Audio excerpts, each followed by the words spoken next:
Hi guys, welcome to another session. तो जैसा आप जानते हैं हम लोग बात कर रहे हैं ईपीएफओ एग्जाम की। टॉपिक कवर कर रहे हैं industrial relations and labour law. बिल्कुल ब्रांड न्यू एक्ट से स्टार्ट करेंगे, that is maternity benefit act 1961। बहुत इंपॉर्टेंट एक्ट है क्योंकि यहाँ पे हम लोग विमेन रिलेटेड प्रॉब्लम जो थी इन्होंने इस पर्टिकुलर एक्ट में एड्रेस किया था कि उनको जो है इस पर्टिकुलर सिचुएशन में जो है हर तरीके का बेनिफिट मिले, उनकी जॉब सिक्योर रहे। पूरा ध्यान इस एक्ट के थ्रू जो है रखा गया था। स्टार्ट करेंगे, बहुत इंटरेस्टिंग सा एक्ट है। इंट्रोडक्शन देखिए, आपको पता है मदरहुड जो है एक बहुत ही स्पेशल एक्सपीरियंस है हर वुमेन की लाइफ में। एंड इस टाइम पे उनको बहुत ज़्यादा ध्यान रखना पड़ता है अपने बेबी के लिए, या ताकि वो हेल्दी हो और रॉबस्ट हो। रॉबस्ट का मतलब है बहुत मजबूत हो। A women needs to be able to give quality time to her child without having to worry about whether she will lose her job, her source of income. तो ये बहुत इंपॉर्टेंट एस्पेक्ट था इस एक्ट को शुरू करने का, क्योंकि बहुत सारी लेडीज के दिमाग में यही चिंता रहती है कि इस टाइम पर उनकी जॉब छूट तो नहीं जाएगी, उनका सोर्स ऑफ इनकम बंद तो नहीं हो जाएगा। तो इस थॉट प्रोसेस को मद्देनजर रखते हुए ही इस एक्ट को बनाया गया था। उसके अलावा the maternity benefit act 1961 gives her the assurance that her rights will be looked after while she is at home to take care of her child. तो बेसिकली इस एक्ट का मेन पर्पस ही यही है। बहुत सारे एक्ट से देखो आपको मेनली उनके नाम से ही आइडिया लग जाता है कि उसमें क्या चीज मेंशन है। तो सेम वैसे मैटरनिटी बेनिफिट एक्ट में यही चीज देखी जाती है कि उनको इस तरीके का हर लाभ दिया जाए ताकि वो इस पर्टिकुलर सिचुएशन में, उससे पहले भी, बेबी बर्थ होने से पहले भी और बाद में भी जो है वो अपने अपने आप पर भी ध्यान दे, अपने बेबी पर भी ध्यान रखे और इस चीज की चिंता बिल्कुल ना करे कि लेटर और उनकी जॉब रहेगी कि नहीं रहेगी। ठीक है, इसीलिए इसको बेनिफिट बोला जाता है। नेक्स्ट देखो, थोड़ा सा हिस्ट्री में अगर बात करें, the maternity benefit act 1961 is an act to regulate the employment of women in certain establishment for certain period before and after childbirth and to provide her maternity benefit and certain other benefits। तो basically यही है कि child birth से पहले भी और बाद में भी जो है सर्टेन पीरियड के लिए उनको एक स्पेशल बेनिफिट दिया जाए। एन.एम. Joshi was the first person who made efforts for enacting benefits in India in 1924। तो बेसिकली अगर मैं बोलूँ कि बिल्कुल स्टार्ट कहाँ से हुआ था, 1924 के टाइम से ही ये एक्ट जो है इसी नाम से नहीं बल्कि अलग अलग नाम से अलग अलग स्टेट्स में अप्लाई हुआ है। तो उन स्टेट्स के नाम से जो है काफी टाइम तक ऑलरेडी सिनेरियो में था, लेकिन एक ब्रॉड अगर टर्म्स में बात करें तो मैटरनिटी बेनिफिट एक्ट जो है 1961 में आया था। सबसे पहले 1924 में एन.एम. जोशी ने जो है फर्स्ट टाइम एफर्ट्स किए थे इस पर्टिकुलर एक्ट को थोड़ा बहुत इंडिया में लाने के लिए। First maternity benefit act in India actually में आया था with MB act 1929 Bombay, followed by Madhya Pradesh in 1930। तो बेसिकली पहले क्या होता था, साथ में वो स्टेट का नाम लगा देते थे या जगह का नाम लगा देते थे, इस तरीके से चल रहा था। उसके बाद later first central measure was enforced as mines MB act. MB क्या है, मैटरनिटी बेनिफिट ही है, 1941 में। ठीक है, उसके बाद ऐसा हुआ, नाम की जगह माइंस में इन्होंने डाल दी चीज। At last all the acts came together and framed एक ही एक्ट जिसका नाम है मैटरनिटी बेनिफिट एक्ट 1961। तो बहुत छोटे छोटे एक्ट्स 1924 के टाइम से ही चल रहे थे, लेकिन धीरे धीरे क्या किया इन्होंने, सबको इकट्ठा करते करते एक ही एक्ट बना दिया ताकि वो, आपको पता है इंडिया का एक्ट है तो इसकी एप्लीकेबिलिटी भी होल इंडिया में ही रहती है। यहाँ पे देख लीजिए उसके स्कोप, ऑब्जेक्टिव और एप्लीकेबिलिटी की बात करें तो मैटरनिटी बेनिफिट एक्ट जो है एनफोर्समेंट में आया है 12 दिसंबर 1961 को, कवर करता है होल ऑफ इंडिया। एम बहुत ही सिंपल सा इसका, ताकि रेगुलेट कर सके एम्प्लॉयमेंट को हर विमेन की in certain period before and after the child birth. ठीक है, किसी भी बच्चे के होने से पहले और उसके बाद में जो है वो टाइम ड्यूरेशन है उसमें उसकी एम्प्लॉयमेंट, वुमेन की एम्प्लॉयमेंट को रेगुलेट करने के लिए इस एक्ट को बनाया गया है। To provide for maternity benefits, चाहे उसमें मैटरनिटी लीव हो, वेजेस हो, बोनस हो, नर्सिंग हो, ब्रेक्स हो, ये सारे छोटे छोटे कंसेप्ट जो है इन्होंने इस एक्ट के थ्रू कवर किए हुए हैं। नेक्स्ट देखो, टू प्रोटेक्ट, ये तो हमने बात कर ली इसकी एप्लीकेबिलिटी स्कोप की। थोड़े अगर हम और डेप्थ में जाएं, अगर इसके ऑब्जेक्टिव की बात करें, to protect the dignity of motherhood and dignity of a new person by providing for full and healthy maintenance of the women and her child at this important time when she is not working. तो basically देखो simple चीज है, उस particular duration में वो काम नहीं कर रही होती हैं, तो उस पर्टिकुलर ड्यूरेशन में ताकि वो अपने हेल्थ को, अपने बच्चे के हेल्थ को प्रॉपर देख सके, उस पर ध्यान दे सके, इसलिए जो है उस डिग्निटी को बनाए रखने के लिए इस एक्ट को बेसिकली इंप्लीमेंट किया गया है। एप्लीकेबिलिटी की बात करें, हमने स्कोप देख लिया है कि कहाँ कहाँ पे ये एप्लीकेबल है, कहाँ कहाँ ये लगता है लेकिन अगर प्रॉपर फैक्ट्रीज माइंस की बात करें तो इसका बेसिक जो एक ज्यादा जोर जो होता है उन जो जितने भी एक्रोबेटिक्स में होते हैं या किसी एग्जीबिशन या किसी परफॉर्मेंसेज में इन्वॉल्व होते हैं, वहां पे नंबर ऑफ एम्प्लॉयज कितने हैं इससे कोई लेना देना नहीं होता है। वहां पे बेसिकली यूजुअली हम कहते हैं ना 10 से ज्यादा होंगे तो एप्लीकेबल होगा, 20 से ज्यादा होंगे तो एप्लीकेबल होगा। लेकिन अगर आपकी फैक्ट्री, माइन, प्लांटेशन या कोई भी स्टैब्लिशमेंट जो है किसी भी तरीके से एग्जिबिट कर रही है या किसी भी तरीके से एंगेज्ड है एक्रोबेटिक काम में या किसी परफॉर्मेंस में, तो इस तरीके के पर्टिकुलर स्टैब्लिशमेंट के लिए आपके पास नंबर ऑफ एम्प्लॉयज की कोई लिमिट नहीं है। अगर आपके वहां पे 2-3 वेमेन्स भी हैं या 2-3 वेमेन भी हैं, लेडीज भी हैं, तो भी आपके ऊपर ये एक्ट एप्लीकेबल रहेगा। लेकिन अगर मैं दूसरी लेवल पे बात करूं तो एवरी शॉप और एस्टैब्लिशमेंट जहां पर 10 या उससे ज्यादा पर्सन एम्प्लॉयड है, और बेसिकली एम्प्लॉयड कब है, पिछले 12 महीनों में, ठीक है, तो वहां पर जो है आपका ये एक्ट ऑलरेडी एप्लीकेबल हो जाएगा। नोट देखो यहाँ पर उन्होंने क्या बोला है, स्टेट गवर्नमेंट जो है ऐड कर सकती है कोई भी एस्टैब्लिशमेंट को इस एक्ट के लिए सेंट्रल गवर्नमेंट से अप्रूवल लेने के बाद, और उसमें जो है 2 महीने का नोटिफिकेशन भी उनको देना पड़ेगा। अगेन जैसे हमने लास्ट कॉन्ट्रैक्ट वाले उसमें भी देखा था कि वहां पर भी यही बोलते हैं कि ऐसा नहीं है कि आपने किसी को अगर एस्टैब्लिशमेंट को इंक्लूड करना है कि आज आपने बोला और कल से उनके ऊपर एक्ट अप्लाई हो जाएगा। एक ड्यूरेशन ऑफ नोटिफिकेशन देना बहुत जरूरी होता है यहाँ पर, जैसे इसमें 2 महीने की बात की है, उसमें 3 महीने की बात कर रहे थे, वैसे ड्यूरेशन देना बहुत इंपॉर्टेंट होता है। नेक्स्ट देखो, ये एक्ट जो है एप्लीकेबल नहीं होगा उन पर्टिकुलर एस्टैब्लिशमेंट्स में जहां पर जो है आपका provision of employee state insurance act 1948 लगता है। इफ यू रिमेंबर, मैंने आपको एम्प्लॉय स्टेट इंश्योरेंस एक्ट में जो है कुछ बेनिफिट्स बताए थे, 5-6 बेनिफिट्स थे, जहां पे वो मैटरनिटी बेनिफिट को भी इंक्लूड करता है, एंड वहां पर जो आपका पेमेंट रहता है वो 100% रहता है। जो हमने SBR पढ़ा था, स्टैंडर्ड बेनिफिट रेट, वो 100% रहता है, ठीक है। तो अगर किसी एस्टैब्लिशमेंट में ये ESI वाला basically employee state insurance act लगता है तो वहां पे मैटरनिटी बेनिफिट एक्ट की जरूरत नहीं पड़ेगी, क्योंकि वो ऑलरेडी मैटरनिटी बेनिफिट को वहां पे इंक्लूड करता है, ठीक है। तो एट ए टाइम एक ही एक्ट लगेगा अगर आप हम वैसे बात करते हैं, तो ये चीज आपको ध्यान रखनी है। उसके अलावा इसमें कौन सी वेमेन जो है क्वालिफाई नहीं करेंगी, वो डेफिनेटली वो वेमेन एम्प्लॉय जो ESI एक्ट में आती हैं। दूसरा, वेमेन एम्प्लॉय की वेजेस जो है 21,000 रुपए से अगर ज्यादा होगी, जैसे हम लोगों ने ESI एक्ट में वेज लिमिट या वेज सीलिंग की बात की थी, तो उनके ऊपर भी जो है ये एक्ट एप्लीकेबल नहीं होगा, ठीक है।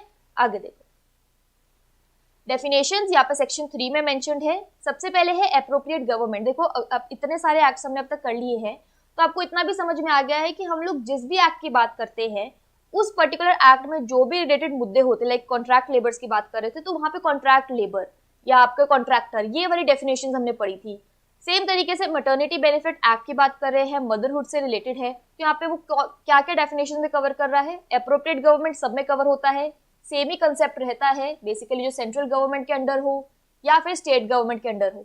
लेकिन मैटरनिटी जो है उसमें कोई लिमिटेशन नहीं है, मदर्स जो है या फीमेल जो है बहुत सारी एरियाज में कवर होती हैं। तो यहाँ पर जो मेन फोकस रहता है ना इनका, ये एक्रोबेटिक वाले एरिया को भी कवर करते हैं। तो डेफिनेशन में थोड़ी सी एडिशन हो जाती है, लेकिन बेसिक मतलब वही रहता है, सेंट्रल गवर्नमेंट, स्टेट गवर्नमेंट, ठीक है। उसके बाद देखो चाइल्ड, चाइल्ड का मतलब है सिर्फ जिंदा बच्चा ही नहीं, अगर कोई स्टिल बॉर्न चाइल्ड है इसको भी वो चाइल्ड की कैटेगरी में इंक्लूड करते हैं, ठीक है। उसके बाद डिलीवरी का मतलब है simple birth of a child. Next देखो एम्प्लॉयर, एम्प्लॉयर की डेफिनेशन अगेन मोर और लेस सब जगह सेम ही रहती है। वो एस्टैब्लिशमेंट या बेसिकली वो आपकी फैक्ट्री जो किसी भी तरीके से गवर्नमेंट के कंट्रोल में है, चाहे वो आपके स्टेट हो, चाहे सेंट्रल गवर्नमेंट हो, चाहे वो आपकी लोकल अथॉरिटी भी हो, जहां पर कोई भी इंसान सुपरविजन कर रहा है वो आपका एम्प्लॉयर माना जाएगा। जैसे दोनों पॉइंट्स में मेंशन है, यहाँ पे गवर्नमेंट है, यहाँ पे लोकल अथॉरिटी है, लेकिन जो भी इंसान को पॉइंट किया गया है ताकि उसको उस वहां के एरिया के काम को सुपरवाइज कर सके, कंट्रोल कर सके, वो आपका एम्प्लॉयर बन जाता है, ठीक है। नेक्स्ट देखो, उसके बाद उसने बोला है इन एनी अदर केस, जहां पर आपको पता है again in any other case में क्या पॉइंट बोलता है, कोई भी अगर और एस्टैब्लिशमेंट है जहां पर कोई एक पर्सन जो है उसकी अथॉरिटी चलती है, उसी के साइन जो है हर जगह चलते हैं, एस्टैब्लिशमेंट का कोई भी अफेयर है, उसके डिसीजंस को अल्टीमेट कंट्रोल जो है उस पर्टिकुलर इंसान के पास रहता है, तो वो आपका एम्प्लॉयर बन जाता है। चाहे हम लोग उसको मैनेजर बोले, चाहे हम लोग उसको मैनेजिंग डायरेक्टर बोले, चाहे हम उसको मैनेजिंग एजेंट बोले, जो भी नाम है, अगर वो एक अथॉरिटेटिव पोजीशन पे है, कंट्रोल कर रहा है अल्टीमेट डिसीजंस को, अफेयर्स को, तो डेफिनेटली वो आपका एम्प्लॉयर ही कंसीडर किया जाएगा, ठीक है। नेक्स्ट देखो एस्टैब्लिशमेंट, एस्टैब्लिशमेंट में वो इंक्लूड कर रहा है आपका फैक्ट्री, माइन, प्लांटेशन, वो establishment where in person are employed for the exhibition of equestrian, acrobatics and other performances. Again motherhood की कोई लिमिटेशन नहीं है, वो कहीं पे भी हो सकती है, तो इसलिए यहाँ पे वो हर तरीके की प्रिस्क्राइब्ड एरिया को मेंशन कर रहे हैं जहाँ पे भी लेडीज इन्वॉल्व होती है, वेमेन इन्वॉल्व होती है। An establishment to which the provisions of this act have been declared, वो भी एस्टैब्लिशमेंट इसमें इंक्लूड की जाएगी जिसके ऊपर जो अप्रोप्रिएट गवर्नमेंट ने अपने रूल्स के हिसाब से, अपने नोटिफिकेशन के हिसाब से उनके ऊपर इस एक्ट को जो है इन्फोर्स किया है, तो वो भी इसमें इंक्लूड किए जाएंगे। नेक्स्ट देखो, फैक्ट्री का मतलब इन्होंने प्रिस्क्राइब नहीं किया है, लेकिन इन्होंने बोला है कि जो फैक्ट्रीज एक्ट जो है उसमें इन्होंने जो भी फैक्ट्री की डेफिनेशन दी है वो हम लोग यहाँ पर कंसीडर करते हैं फैक्ट्री की मीनिंग को। इंस्पेक्टर क्या है, जो सेक्शन 14 में इन्होंने बताया है, अपॉइंट किया है, जो बेसिकली अगेन इंस्पेक्टर का काम क्या होता है कि कंपनी जो है प्रॉपर रजिस्टर्स मेंटेन कर रही है कि नहीं, प्रॉपर जो रूल्स है वो फॉलो कर रही है कि नहीं, लुक आउट करते हैं, लुक आफ्टर करते हैं सारे प्रोविजंस के लिए। उसके अलावा वेजेस, अब अगेन देखो वेजेस हमने हर जगह पढ़ी है, जो रेम्यूनरेशन हमें मिलती है, हम लोग इसमें बोनस को, कमीशन को इंक्लूड नहीं करते हैं, कोई ओवर टाइम है उसको भी इंक्लूड नहीं करते हैं। लेकिन यहाँ पे हम लोग बात कर रहे हैं मैटरनिटी बेनिफिट एक्ट की, तो डेफिनेटली यहाँ पे जो वेजेस हैं वो विमेन रिलेटेड ही माने जाएंगे। उसके अलावा अगर उनको डिलीवरी से रिलेटेड कोई एक्स्ट्रा चार्जेस दिए जाते हैं, इंसेंटिव दी जाती है, उसको हम लोग यहाँ पे इंक्लूड करते हैं। तो ये चीज आपको यहाँ पे ध्यान रखनी है, एक्ट के हिसाब से थोड़ी चीजें चेंज हो जाती हैं। तो वेजेस का मतलब है ऑल रेम्यूनरेशन पेड और payable in cash to a women if the terms of the contract of employment express or implied were fulfilled and include क्या कर रहा है, सारे के सारे कैश अलाउंसेस। अब देखो बेसिक सैलरी में डीए तो हम लोग एनीवेज इंक्लूड करते ही हैं, साथ में यहाँ पे उसने बोला कि हाउस रेंट अलाउंस भी इंक्लूड किया जाएगा as a women is for the time being entitled to. उस दौरान जो है वुमेन अगर किसी पर्टिकुलर हाउस रेंट अलाउंस के अलाउंस उसको मिलना चाहिए है तो वो मिलेगा और उसको इंक्लूड भी करेंगे। उसके अलावा कोई इंसेंटिव बोनस दिया है, this is not the normal bonus, ये इंसेंटिव बोनस है। उसके अलावा मनी वैल्यू अगर दिया जा रहा है कोई भी कंसेशनल सप्लाई के लिए, फूड ग्रेन या उससे रिलेटेड कोई आर्टिकल से रिलेटेड, ठीक है। तो अगेन वो चीजें जो उसको मैटरनिटी में मदद कर सकती हैं, वो पैसा जो हम लोग जैसे कंसेशनल सप्लाई दे रहे हैं फूड ग्रेन्स की, जो उनको कहीं ना कहीं हेल्थ बेनिफिट देंगी, वो सारी चीजें जो हम लोग वेजेस में इंक्लूड करेंगे यहाँ पर इस पर्टिकुलर एक्ट में। लेकिन नॉर्मली हम लोग ये सारी चीजें इंक्लूड नहीं करते हैं। वेजेस का मतलब क्या है, जो एक बेसिक सैलरी प्लस डीए किसी को मिलती है, लेकिन यहाँ पे टर्म्स थोड़ी सी चेंज हो गई हैं। अब ये भी देख लेते हैं कि इसमें इंक्लूड क्या नहीं करता है। ये इंक्लूड नहीं करता है, जैसे मैंने आपसे कहा, इंसेंटिव बोनस के अलावा अगर कोई बोनस मिलता है वो इंक्लूड नहीं करोगे। कोई भी अगर ओवर टाइम अर्निंग्स है आप उसको इंक्लूड नहीं करोगे, ठीक है। कोई भी डिडक्शन या पेमेंट जो आपके फाइन के दौर पर है उसको भी आप यहाँ पे नहीं शो करोगे, ठीक है। उसके अलावा कोई भी पेंशन फंड या प्रोविडेंट फंड या कोई भी बेनिफिट जो है for the time in force है, उसमें कोई भी कंट्रीब्यूशन की गई है उसको हम लोग इंक्लूड नहीं करेंगे। ऑल्सो जो आपको ग्रेचुटी पेएबल है on the termination of service, उसको भी हम लोग इंक्लूड नहीं करते हैं। क्लियर है। नेक्स्ट देखो, वुमेन की डेफिनेशन दी है, it means a women employed directly और through any agency for wages in any establishment. Women क्या है, कोई बेसिकली वो एम्प्लॉयड पर्सन जिनको इन्होंने चाहे डायरेक्टली किया हो चाहे किसी भी एजेंसी के थ्रू किया हो, लेकिन वो कंपनी में उसको वेजेस मिल रहे हैं, तो वो वहां पे वुमेन कंसीडर की जाएगी। अब ड्यूटीज क्या है of employer for maternity benefits. अब देखो हर चीज हम लोग कह देते हैं एम्प्लॉयर की ये जिम्मेदारी है, कॉन्ट्रैक्टर की ये जिम्मेदारी है, लेकिन एम्प्लॉय की क्या जिम्मेदारी है, यहाँ पे एक जो प्रेग्नेंट लेडी है उसकी क्या जिम्मेदारियां हैं अगर उसको मैटरनिटी बेनिफिट चाहिए है तो इन्होंने कुछ पॉइंट्स अकॉर्डिंगली मेंशन किए हैं। तो she must work not less than 80 days in the preceding 12 months immediately preceding the date of her expected delivery। तो उनकी जो भी expected delivery होगी, like for example मार्च है, तो मार्च से पहले 12 महीने में कम से कम उनको 80 डेज तो काम किया होना ही चाहिए है, तभी उनको maternity kind of qualifying condition है ये। 10 weeks before the date of her expected delivery she may ask the employer to give her a light work for a month। यहाँ पे ये एम्प्लॉय की ड्यूटी है। देखो एम्प्लॉयर का जब तक काम चल रहा है वो बहुत खुश रहता है, तो जब भी एक्सपेक्टेड डिलीवरी है, ड्यू डेट है बेसिकली, उससे 10 वीक्स पहले जो है यहाँ पर एम्प्लॉय जो है एम्प्लॉयर से कह सकता है कि आप मुझे लाइट वर्क दीजिए। At that time she should produce a certificate that she is pregnant. She should give written notice to the employer about 7 weeks before the date of her delivery that she will be absent before and after her delivery। तो जो भी duration है, लेकिन again हर चीज के लिए आपको पता है, आप लाइसेंस के लिए अप्लाई करते हो आपको सर्टिफिकेट इशू होता है, आपने किसी भी चीज़ के लिए एप्लीकेशन दी है, वैसे और किसी चीज़ के लिए रजिस्ट्रेशन के लिए भी किया है, तो आपको इवेंचुअली हर चीज़ के लिए सर्टिफिकेट ही मिलता है किसी भी एम्प्लॉयर को। तो यहाँ पे मुद्दा जो है एम्प्लॉय को अपने आप को प्रूव करने के लिए सर्टिफिकेट देना पड़ता है दैट आई एम प्रेग्नेंट, और इसका जो ड्यूरेशन है वो 7 वीक्स है। तो आपके ड्यू डेट से 7 वीक्स पहले आपको यहाँ पे अपने एम्प्लॉयर को सर्टिफिकेट प्रेजेंट करना ही पड़ेगा। ठीक है, आगे देखो last point, she should also name the person to whom payment will be made in case she cannot take it herself. तो यहाँ पर जो है जैसे काइंड ऑफ नॉमिनी यहाँ पे उसको मेंशन करना पड़ेगा, बट नॉमिनी थोड़ा वर्ड अलग हो गया है, लेकिन मैं जस्ट फॉर एग्जाम्पल हम नॉमिनी की बात करते हैं कि अगर वो पर्सन ना हो, जो भी XY रीजन हो, ना अवेलेबल हो, तो पैसा किसको जाएगा? नॉमिनी को। सेम तरीके से अगर उस टाइम पे वो लेडी खुद जो है अवेलेबल नहीं है उस पेमेंट को लेने के लिए, तो इन दैट पर्टिकुलर केस जो भी उसके बदले में वो चीज को वो पेमेंट ले सकता है, ट्रीटमेंट का जो भी खर्चा है वो ले सकता है, तो वहां पे उसको नाम भी मेंशन करना पड़ेगा। नेक्स्ट देखो, रेट ऑफ पेमेंट हम लोग कैसे डिसाइड करते हैं? रेट ऑफ पेमेंट जो है एवरेज डेली वेजेस के बेसिस पर दिया जाता है। अब हम लोग एवरेज डेली वेजेस कैसे कैलकुलेट करते हैं? ये कैलकुलेट करते हैं, देखो जब भी हम लोग एवरेज डेली वेजेस की बात करते हैं, आपको याद होगा हमने अब तक जितने भी एक्ट किए हैं, एवरेज डेली वेजेस का मतलब है जो हम लोग आपके जो भी डेट है, आपके जो भी जैसे हम लोग बात करें कोई डिजीज का, कोई एक्सीडेंट का, जैसे यहाँ पे हम लोग बात कर रहे हैं आपके एब्सेंट होने का जो भी डेट रहेगा, उससे 3 महीने पहले के जो आपका टोटल होगा उसका हम लोग एवरेज लेते हैं। तो यहाँ पे एवरेज में भी सेम मतलब है, average of 3 months immediately preceding date of her absent. ठीक है, नेक्स्ट देखो, claims in case of death. अब देखो इट्स काइंड ऑफ कि कॉइन के दोनों केसेस है, बेबी अच्छा भी हो सकता है, लाइक अच्छे से भी हो सकता है, और कोई सिचुएशन खराब भी हो सकती है। तो एक्ट है तो ये आपको हर एंगल से चीजें जो है, प्रोविजंस जो है हर एंगल से आपको बताता है। तो यहाँ पर उसने अगेन आपको ये भी प्रोविजंस बताए हैं कि इन केस कोई दिक्कत हो जाती है, डेथ हो जाती है, चाहे बच्चे की चाहे वो मदर की, तो इन केस में क्या क्लेम्स रहते हैं वो भी उन्होंने क्लियर किए हैं। तो विमेन डाइज बिफोर डिलीवरी, अगर विमेन जो है अपने डिलीवरी करने से पहले ही अगर उनकी डेथ हो जाती है, तो यहाँ पे क्लेम जो है टिल हर डेथ दिया जाता है। अगर विमेन डाइज ड्यूरिंग या आफ्टर डिलीवरी, तो पूरे इंटायर पीरियड के लिए जो है क्लेम दिया जाता है। Women dies and child dies, तो जब तक बच्चे की डेथ नहीं होती है तब तक के लिए, जब तक बच्चे की डेथ होती है तब तक के लिए वो क्लेम दिया जाता है। मेडिकल बोनस जो है दिसंबर 2011 से उसको 3500 कर दिया गया है, तो ये मेडिकल बोनस भी दिया जाता है। नेक्स्ट देखो, पेमेंट ऑफ मैटरनिटी बेनिफिट्स। अब ये पेमेंट कैसी रहती है? बिफोर डिलीवरी की अगर हम बात करें तो बिफोर डिलीवरी रहता है payment in advance after a proof of pregnancy. अगर आपने सर्टिफिकेट दिखा दिया है तो आपको बिफोर डिलीवरी जो है एडवांस पेमेंट कर दी जाती है।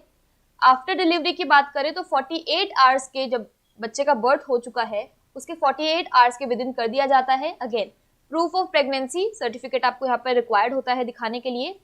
इन केस ऑफ मिस कैरेज, अगर आपका मिस कैरेज हो गया है, इन दैट केस आपको लीव मिलेगी 6 वीक्स की immediately after the date of miscarriage. क्योंकि यहाँ पर देखो कोई बिफोर या आफ्टर वाला तो सिचुएशन होता ही नहीं है, मिस कैरेज तो मिस हैपनिंग है जो कभी भी हो जाती है, तो इसलिए जो है मिस कैरेज होने के 6 हफ्ते बाद तक की आपको जो है लीव दी जाती है। तो ये इन्होंने एक प्रोविजन रखा हुआ है।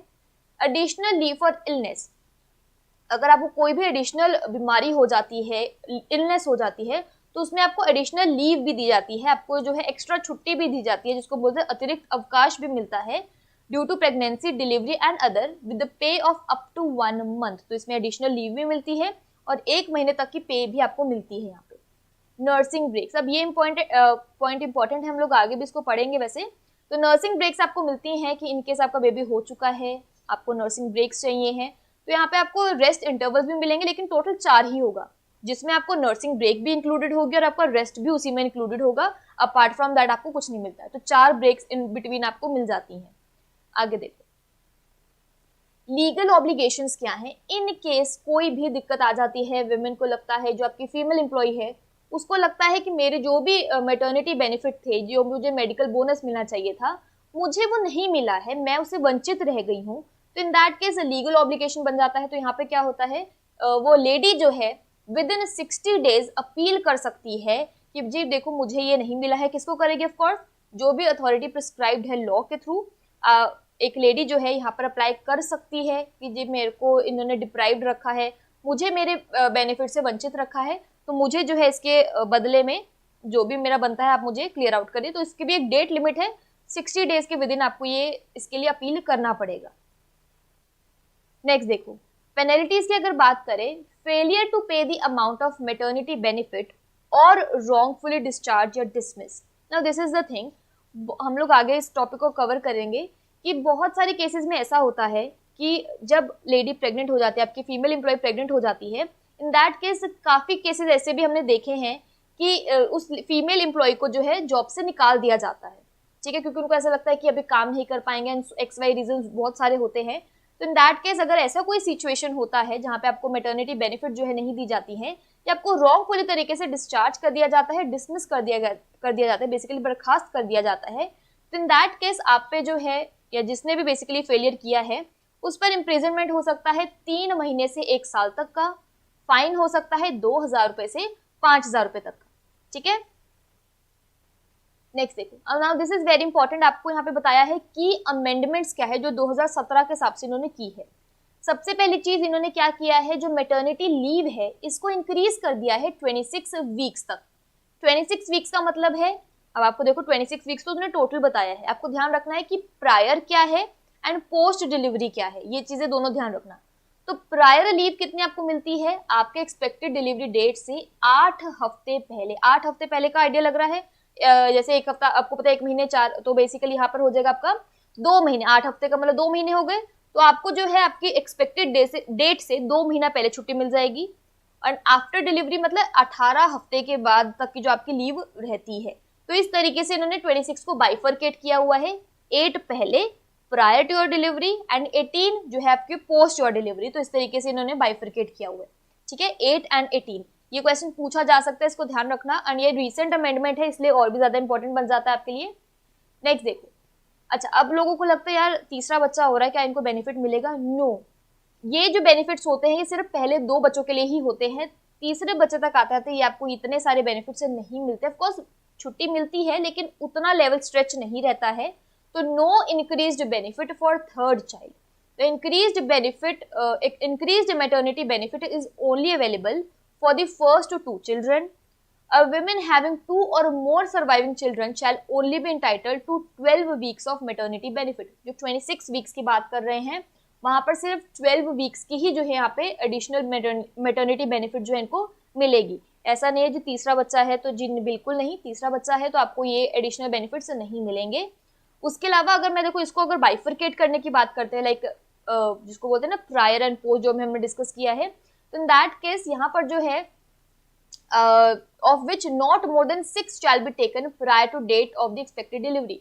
तो बेसिकली आप एक्सपेक्टेड डिलीवरी से पहले 6 हफ्ते से पहले छुट्टी नहीं ले सकते हो। तो कंप्लीटली आपके ऊपर है कि आपने इनिशियली छुट्टियां लेनी है या बाद में छुट्टियां लेनी है, लेकिन आप पहले जो है 6 हफ्ते से पहले ज्यादा की छुट्टी नहीं ले पाओगे। जो अगर नॉर्मल आपको फर्स्ट या सेकंड चाइल्ड है उस केस में 8 वीक की छुट्टियां आपको प्रायर मिलती हैं।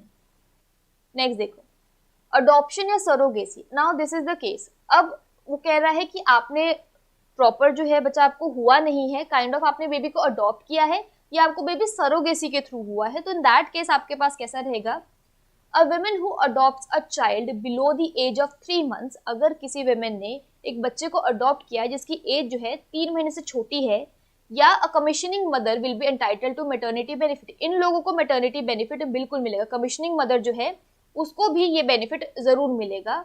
For a period of 12 weeks from the date of the child is handed over to the adopting mother और द कमीशनिंग मदर। दोनों केस उसने यहाँ पे आपको बता दिए हैं। 12 वीक्स ही रहेगा जैसे वो थर्ड चाइल्ड के केस में है। आपको जो है यहाँ पे छुट्टी मिलेगी 12 वीक्स की, ठीक है। अगर आपने बेबी अडॉप्ट किया है या सरोगेसी के थ्रू भी है तो भी आपको 12 वीक्स की छुट्टी मिलेगी। उसके बाद उसने बोला है क्रेच फैसिलिटी। क्रेच फैसिलिटी का मतलब क्या है कि अगर इन केस आपके कंपनी में एस्टैब्लिशमेंट में जो है मोर देन 50 या इक्वल टू 50 एम्प्लॉइज है तो यहाँ पर आपको क्रेच फैसिलिटी प्रोवाइड कराना एक मैंडेटरी ऑब्लिगेशन बन जाता है, क्योंकि आपको पता है बच्चे बहुत छोटे छोटे होते हैं and creche facility is very important. तो यहाँ पर वो क्या करते हैं कि अगर आपकी कंपनी में 50 से ज्यादा लोग हैं तो आपको कंपनी के विधेयनी जो है एक क्रेच फैसिलिटी प्रोवाइड करनी बहुत जरूरी है, ठीक है। उसके बाद नर्सिंग ब्रेक्स, जैसे मैंने आपको भी स्टार्टिंग में ही बताया था, नर्सिंग ब्रेक्स जो आपको 4 मिलेंगी उसी में ही आपका रेस्ट इंटरवल भी इंक्लूडेड होता है। Now it is completely up to you कि आपने उसको कैसे जो है डिवाइड करके रखना है। वही 4 है, उसी में नर्सिंग भी करनी है आपको, उसी में ही जो है आपको रेस्ट इंटरवल भी वही इंक्लूडेड रहता है। तो ये अमेंडेड चीज है, इसको ध्यान रखना। The women is also to be allowed 4 visits a day to the creche which will include the interval for rest allowed to her, तो उसमें वो उसका इंटरवल भी इंक्लूडेड होगा। नेक्स्ट देखो, वर्क फ्रॉम होम। लाइक अब आपको पता है अभी तो फिलहाल वैसे ही हम लोग वर्क फ्रॉम होम सिचुएशंस में ही हैं, तो अगर कोई एम्प्लॉयर जो है एम्प्लॉय जो है आफ्टर हर डिलीवरी वो चाहती है कि मैं थोड़ा वर्क फ्रॉम होम ही रखूं, तो यहाँ पर उसके पास बिल्कुल ही ऑप्शन होता है कि वो वर्क फ्रॉम होम के बेसिस पर रह सकती है। तो an employer may allow her to work from home post the period of maternity benefit, तो बेसिकली अपने मैटरनिटी बेनिफिट को क्रॉस करने के बाद भी जो है घर से काम कर सकती है। ऑफ कोर्स डिपेंड करता है आपकी एस्टैब्लिशमेंट किस तरीके की है, कि आप एक्चुअली में घर बैठ के काम कर भी सकते हो कि नहीं, डिपेंड करता है।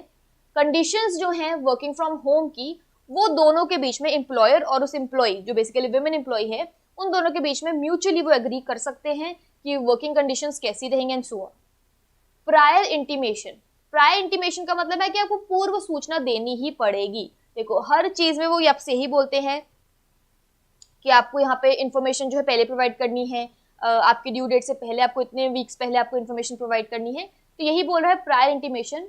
Every employer will be required to provide information written or electronically at the time of her initial appointment to avail every benefit available under the act। अब देखो इतनी देर से हम लोग बात कर रहे थे कि एम्प्लॉय का ये फर्ज है कि उसको अपनी प्रेगनेंसी का जो है सर्टिफिकेट प्रोवाइड करवाना पड़ेगा एंड सो ऑन, लेकिन यहाँ पे वो एम्प्लॉयर के लेवल से बात कर रहा है कि एम्प्लॉयर को जो है, जब आप किसी फीमेल एम्प्लॉय को हायर करते हो, आपको जो मैरिड है आपको पता है, तो इन दैट केस ओनली आपको जब आप उसको अपॉइंट कर रहे हो, आपको उसी पॉइंट पर ही जो है पूरा इन्फॉर्मेशन प्रोवाइड करनी होगी जी। आपके मैटरनिटी बेनिफिट इस हिसाब से रहेंगे, आप इस तरीके से जो है लीव अप्लाई कर सकते हो, आपके वेजेस इस हिसाब से रहेंगे। ये पूरी चीजें जो है किसी भी लेडी या फीमेल एम्प्लॉय को हायर करने से पहले आप इनिशियली ही जो है ये सारी चीजों को डिस्कस करके रखते हो। तो बेसिकली प्रायर इंटीमेशन जो है एम्प्लॉयर के लेवल पे होना चाहिए।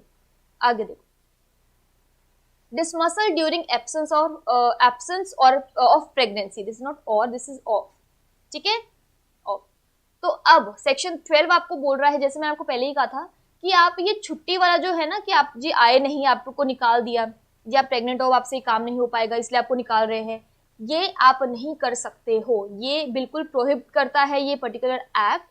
तो where a woman absents herself from work in accordance with the provision of this act, इस प्रोविजन के हिसाब से अगर वो एब्सेंट कर रही है खुद को, it shall be unlawful for her employer to discharge or dismiss her during or on account of such absence, or to give notice of discharge or dismissal on such a date that notice will expire during such absence, or to vary to her disadvantage any of the conditions of her service।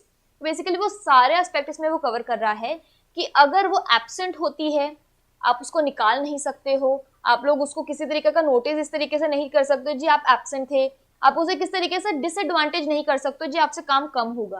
तो यहाँ पर क्या है, ये section 12 जो है particular इसी मुद्दे पे कवर करता है कि आप इस तरीके से अगर कोई भी वुमेन इस प्रोविजन को फॉलो करते हुए एब्सेंट होती है, छुट्टी लेती है, आप उसको डिसमिस नहीं कर सकते हो। ये अगेंस्ट है इस पर्टिकुलर एक्ट के प्रोविजंस के। नेक्स्ट देखो, द डिस्चार्ज और dismissal of a woman at any time during her pregnancy if the women but for such discharge of dismissal would have to be entitled to maternity benefit or medical bonus referred to in section 8 shall not have the effect of depriving her of the maternity benefit or medical bonus।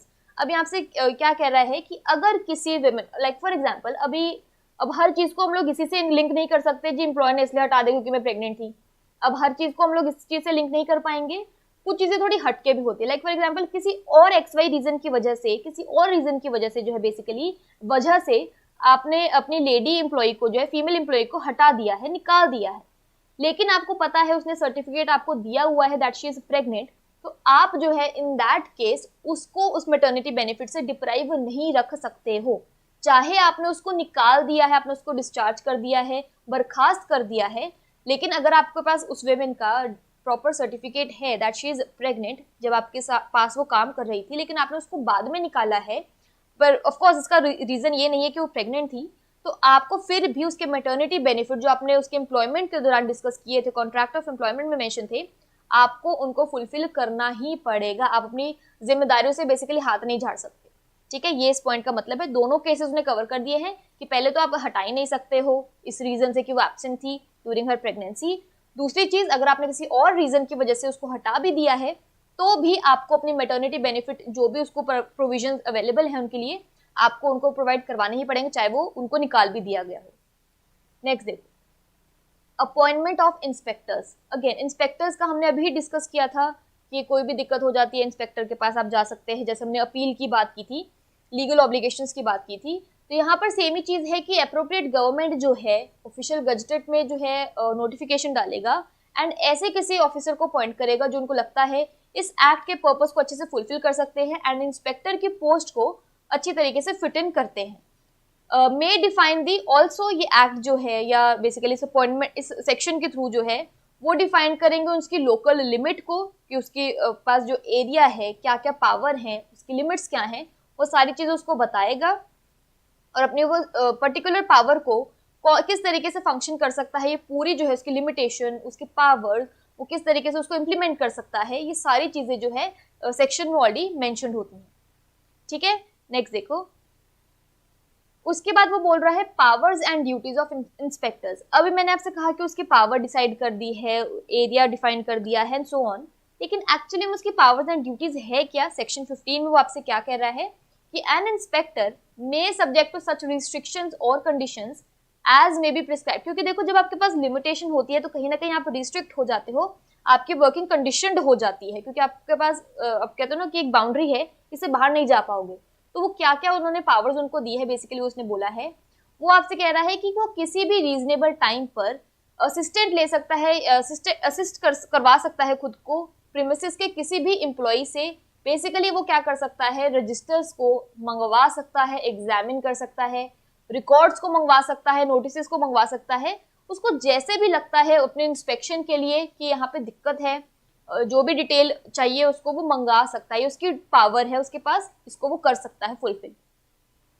Next देखो, examine कर सकता है किसी भी person को। देखो बहुत सारे केसेस ऐसे होते हैं कि लोग तैयारी नहीं होते, तो ये पेनल्टी का केस बन जाता है कि अगर किसी इंस्पेक्टर ने बोला है जी मुझे आपसे थोड़ी सी बात करनी है, आई नीड सम इन्फॉर्मेशन, तो आप उसको मना नहीं कर सकते हो।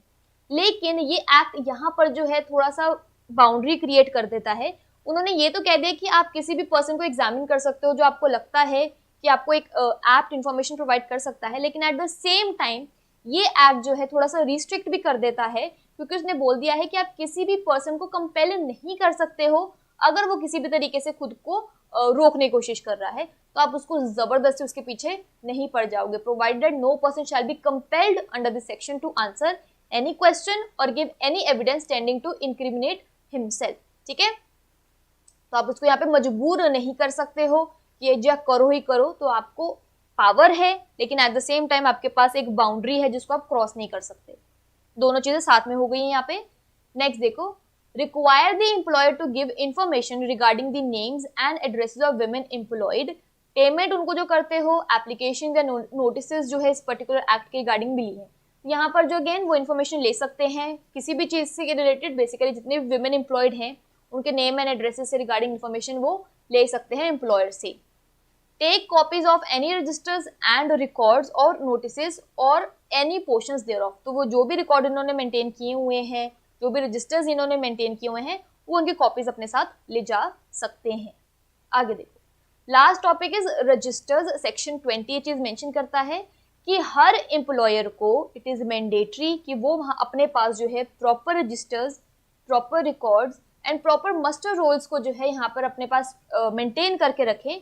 और जब भी जो भी प्रिस्क्राइब मैनर है, जैसे उनका नाम, कब उनको हायर किया था, उनका नेचर ऑफ वर्क कैसा है, उनकी वेजेस कितने हैं, उन्होंने आपको सर्टिफिकेट अपनी प्रेगनेंसी का कब दिया था, उनके मैटरनिटी बेनिफिट्स क्या क्या हैं, ये सारी चीज़ें जो हैं आपको प्रॉपर मेंटेन करके रखनी होती हैं रजिस्टर्स में, एंड जो भी प्रिस्क्राइब्ड मैनर है उसमें मेंटेन करके रखनी होती हैं। एंड जब भी आपसे इंस्पेक्टर इंक्वायर करता है, इन्वेस्टिगेट करता है किसी भी रीजन की वजह से, तो आपके पास रजिस्टर्स जो प्रॉपर्ली मेंटेन्ड हो ताकि आप उनको दिखा सको, बेसिकली फर्निश कर सको।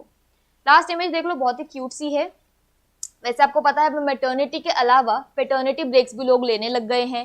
बेसिकली फादर्स भी जो है प्रॉपर लीव लेने लग गए हैं ताकि वो अपने चाइल्ड को जो है थोड़ी सी अपब्रिंगिंग वो अपनी भी दे सके।